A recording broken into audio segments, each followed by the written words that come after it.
So getting started, I'm going to start with something easy, right? If I were to ask you to describe or to define love, what would you tell me? Now, obviously, you're not going to answer out loud just this moment, but I want you to think about that. How is it that I would define love? According to Webster's dictionary and dictionary.com, love is described as an intense feeling of deep affection. In other words, love is what one feels. And perhaps that's true on some level, but I think it's a lot more complex than that. Don't you think? I mean, love is hard to define, but it can also be even more difficult to experience because there's a lot that comes with it.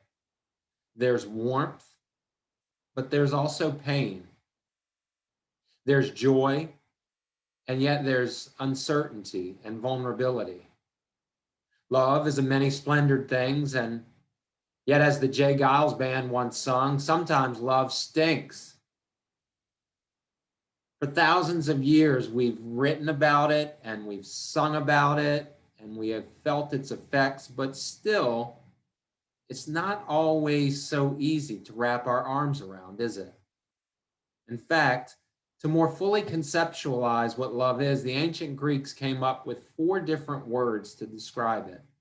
The first, storge, which is a feeling of fondness or natural affection. It would be like family love, the kind of love that a mother or a father has for their son or daughter. And then there's philia, which is brotherly love. This might be love shared between friends, people who share the same values and experiences and ideals. And then there's eros, which is romantic love. And then finally, agape, which is God's divine love. It is the kind of love that knows no conditions. And it's the kind of love that we'll be looking at today. So we're in week 3 of our series now, Hey Siri. And in the beginning, I told you that there are a lot of things that Siri can help us with. There are a lot of questions that Siri, when we're stuck, can help us answer, but there's some things that even our digital personal computer assistant cannot help us with. And so the premise for this series is I wanted to give you 5 basic questions which would serve as a grid so that when you were facing important decisions, you could ask these questions of yourself, and it would help you to increase your level of clarity, to improve your level of confidence, and also, most importantly, reduce your level of regret. And so as we think back 2 weeks, this is week number 3, the very first question that I asked you to consider was the integrity question. It was the question that said, am I being honest with myself? And then pausing for a moment and asking ourselves, really, am I being honest with myself, really? Because there's so many occasions where looking back, we would say to ourselves, if only I were just more honest, I would have made a different decision. And then last week was the maturity question. And that is, what is the wise thing in this situation for me to do? How I think back about all of the foolish decisions I've made over the course of my life, if I would have just stopped and said, is that smart? Is that a wise thing for me to do? Well, that was last week. This week, as we come to question number 3, it's the relationship question. And this question may be the most clarifying and at the same time, the most terrifying of them all. This question, when asked and answered, has the potential to enhance the quality of every single relationship we have. It could be an absolute game changer in our life and also in the world. And we'll get to what that question is in just a little bit. Now, throughout Jesus's entire ministry, he hinted that something new was on the horizon, something designed to replace the status quo in first century Palestine. While many were seeking political reform, Jesus had something different in mind, something bigger, something more inclusive. And every hint or illusion was designed to create a sense of expectation in the hearts and minds of his followers. So, when he entered Jerusalem on his final visit, crowds lined up to greet and celebrate his arrival because, in their minds, their king had come. Not unlike many today, they were looking for a political revolution. And Jesus had their attention, but they didn't understand his intentions. Even his 12 apostles, those who had walked with him and lived with him and spent so much time with him, were confused as well regarding his ultimate aim. Right up to the end, they were jockeying for positions of power in the soon to be revitalized kingdom of Israel. So, on the night of his arrest, when he shared the final meal with his closest friends, Jesus made his intentions crystal clear. Somewhere between the prediction of Judas's betrayal and Peter's denial, he said to them this, "My children." And that seems odd to me. Like these are grown men, and yet Jesus is calling them, I think, in a tender way, a term of affection. He says, "My children." And we'll get this more clearly because, as we will see, as he moves through the night and continues his discussions and things play out, perhaps he's calling them his children because that's what they're acting like. "My children, I will be with you only a little while longer. And as I told the Jewish leaders, you will look for me, but you will not be able to come where I am going." But it was almost like once he told him this, that they didn't hear a single word that he said. On the precipice of a revolution, they had to be asking themselves, why is he leaving now? The kingdom of Israel is about to be restored. What is he talking about? Jesus continued. He said, "So now I'm going to give you a new command." New command? They didn't need any new commands. They needed to be making plans. And who was he to add to the big two anyway? To love God and love your neighbor as yourself. Only God had the authority to add any commands. But as it turns out, Jesus wasn't adding a command to the existing list. He was doing something far more radical. He was actually replacing the existing commands. As he continued, he says, "A new command I give you, love one another." He wasn't commanding them like Webster's or dictionary.com would tell us. He wasn't commanding them to feel something. He was commanding them to do something. And what was he asking them to do? The concept of love would have been incredibly familiar to them at this point. But what they wouldn't have been familiar with are the words that followed when he said, "Just as I have loved you, so you should love one another." Now, if you were one of the men seated around the table that night, this would have been very, extremely personal for you. They probably would have thought back over the previous 3 years that they had shared with Jesus and perhaps been transported back in time to a particular moment when Jesus had loved them particularly well. He could have called them out one by one. "Hey, Matthew, do you remember what you were up to the very first time we met? Do you remember what you were doing when I called you from your tax collecting booth?" And Matthew would have thought to himself, "Yeah, I remember. I remember that I was despised by most of the people I grew up with.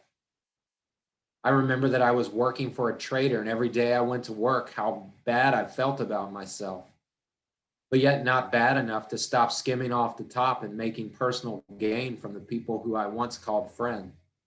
I remember what it felt like in a day and time where everybody around me hated my guts, and yet you saw something in me and you called it out. And you invited me to come and be a part of your revolution, to be a part of your special community. You made me feel welcome. You made me feel special. Yeah, I remember exactly how that felt." And then Jesus would have said, "Exactly, Matthew. And so I want you to extend the same grace to everyone you meet. for the rest of your life. And he could have worked his way around the table and told each of them, recounting the stories when he first connected with them, inviting them to love others the way that he had loved them, extending the grace that he had extended to them, to others. For the rest of their lives, I want you to do this, he would challenge them. They hadn't even gotten to his greatest act of love, because on the following day, he would put on a demonstration of love that would absolutely take their breath away. And then he continued, and your love for one another will be the thing that actually proves to the world that you belong to me, that you're my disciple, that you're my student, that I'm your teacher, that you're following my way. Jesus pointed to one specific thing that was to be the identifying characteristic of all of his followers, and that is the way that they loved. This new command was to serve as the unifying and defining characteristic for his new movement. It was to be the standard against which all behavior was to be measured for those who call him Lord. His primary concern was not that they feel something, but he insisted that they do something. They were to love as he loved. Jesus' followers would demonstrate their devotion to God by putting the person next to them in front of them. His imminent sacrifice would compel his disciples to eventually take up their own crosses and to follow him. And so the question that we are to consider this morning, question number 3, comes from the heart of Jesus' new command. And the question is simply this: in this situation, what does love require of me? What does love require of me? This question should inform every relationship that we have. It's so simple, but it's so demanding. It calls all of us into account. It is our judge and our jury. It should inform how we date, how we relate, how we parent, how we manage, how we coach. It should form a perimeter around what we say and what we do in our roles as spouses and co-workers and neighbors. And when unsure of what to say or do, we must ask the question, in this situation, what does love require of me? And then do unto others as it has been done unto us, to love as we have been loved. What does that look like? Well, last week I told you that my son Josh had graduated from the University of Delaware, but what I didn't tell you is what I think you need to hear as it relates to this particular theme. So last Thursday, when my wife and I and my youngest son, Eli, and my daughter, Gabrielle, went down to be with Josh, we drove down on Thursday to help him pack up his apartment and move out. Graduation wasn't until Friday, but we didn't want to combine the two. We felt like if we could go down, spend some time, pack up the truck, get everything home, and then drive back on Friday, that it would just make Friday graduation day much easier and much simpler. And so that's what we did. Thursday was a great day. We drove down, the weather was good. We packed everything up. We took some pictures. We had a dinner. It was just a nice day. We drove back that night. And then the next morning we were to wake up and drive back again. Now it's 2 hours there and it's 2 hours back. So sum total, it's 4 hours. It's not a huge deal. It's not short, but it's not long either. But if you will remember, last week's forecast was for storms. It was supposed to be a very miserable day, and it turns out towards the end that that is exactly what it was. Now, to jump back for just a moment, when we were with Josh on Thursday, part of what his responsibility was to make sure that his parents could come and see his graduation was he was supposed to secure 2 tickets. Not everybody was able to, well, everybody was able to have 2, but nothing more than 2. We looked online because he ultimately forgot to get tickets to us. And so we were thinking that we were going to miss his graduation. And I was trying to play it cool, but like, it had been 4 years and there were moments where we weren't all that sure that he was going to graduate. So like, I felt like we had invested a lot in this and I wanted to be at this graduation. Long story short, he was able to finagle some tickets and we were able to go. But by the time we woke up on Friday morning, the forecast was miserable. And so there was a huge storm that was supposed to be coming into town in Newark around 2. And I thought to myself as I looked at my phone that this storm was going to stay in town until about 10. So from 2 to 10, heavy gusting winds, rain, lightning, thunder. And I thought to myself, I wish that he wasn't able to finagle the tickets and we didn't have to go. I was thinking to myself, I wish this was on him and not on me to say, I really don't want to be there. And so as I was contemplating going back and forth with my wife, I said, have you seen this forecast? And she said, yep, it doesn't look so hot, does it? And I said, no, it doesn't. I said, what do you think about, we had such a great day yesterday. We took pictures, we spent time, we had dinner. What do you think about just passing on graduation? And I couldn't believe I was saying that because less than 24 hours prior, I so wanted to be there. And she was like, what are you talking about? And I said, well, the forecast says we're going to be sitting in driving rain through the course of the day and his graduation. It's going to be miserable. We won't even be able to hear them call his name. We're going to be soaking wet. We're going to have to get back in our car and drive back 2 hours after that. We're probably going to end up sick. And I went on and on about all the reasons that we shouldn't do it. And she was like, we have to do this, right? And I said, we do? And she said, yeah, we have to do this. And she said, but honestly, I'll let you off the hook. If you don't want to go, you don't have to go. But I'm going to go without you. I'd rather go with you, but I will go without you. And that was like a dagger to my heart. I was just thinking, oh, I'm a terrible dad. I'm just a terrible dad. In that moment, all I was thinking about is how wet and miserable I was going to be. I wasn't thinking about my son. I wasn't thinking about how much of a hole that he dug early on in his time at Delaware and how hard he worked to get back to the place that he would graduate with the people that he started with. I wasn't thinking about the accomplishment. I wasn't thinking about him. I was thinking about me. I was putting myself ahead of him. I wasn't loving him the way that I had been loved. And it struck me, it took my wife to sort of like shake me into realizing like I can fall into doing this with even the people I love the most, much less with people I don't even like. And I think to myself in an ongoing way, if only I would have been prepping last week's message during that time when I was asking myself this question that I'm asking myself this week, and I'm asking you, what does love require of me? It would have been a no-brainer. But so often when I'm in a situation, I just think, what's going to be easiest? What's going to suit me? What does that person deserve? Why should I give them that when they've given me this? What does love look like? When it comes to relationships, love has to be patient. Paul tells us love isn't pushy. It requires kindness. Love is doing for others what they cannot in that moment do for themselves.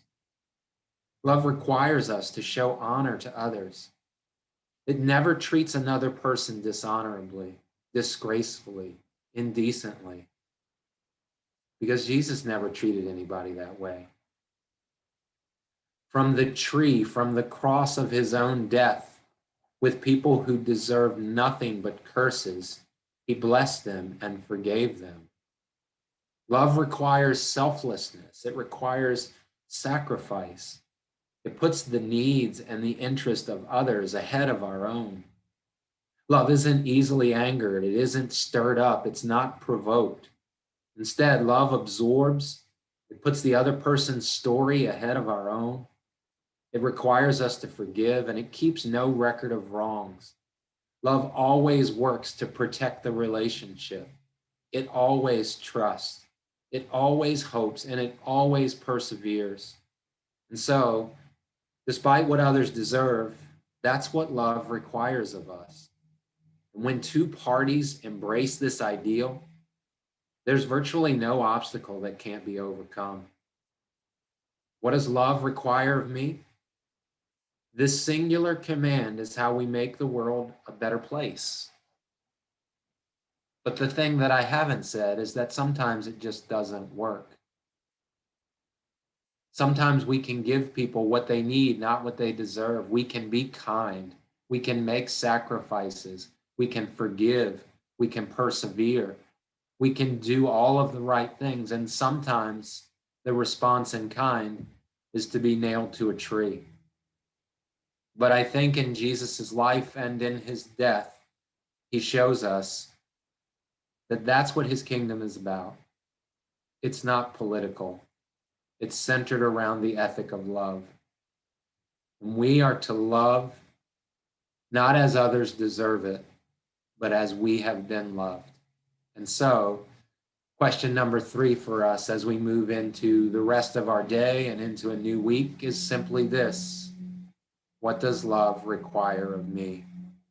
I hope you'll ask it the next time you're ready to engage another argument, the next time you're ready to post or text or put something online that you would regret 5 minutes, 10 minutes, 5 hours later. I hope the next time that you're confronted relationally with making a decision that you may otherwise regret, I hope you'll stop long enough and ask yourself the question, what does love require of me? And then remember how you've been loved and respond in kind to the one in front of you. As you think about that, let's together pray.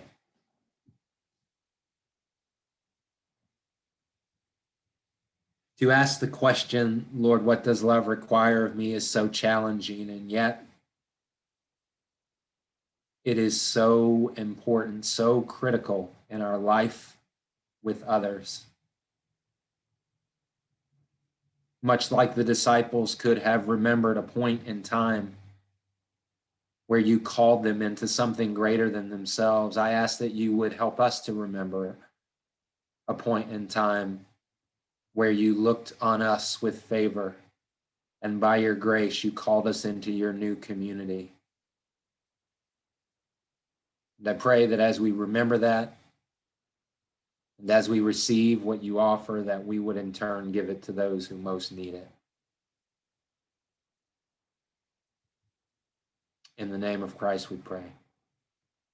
Amen.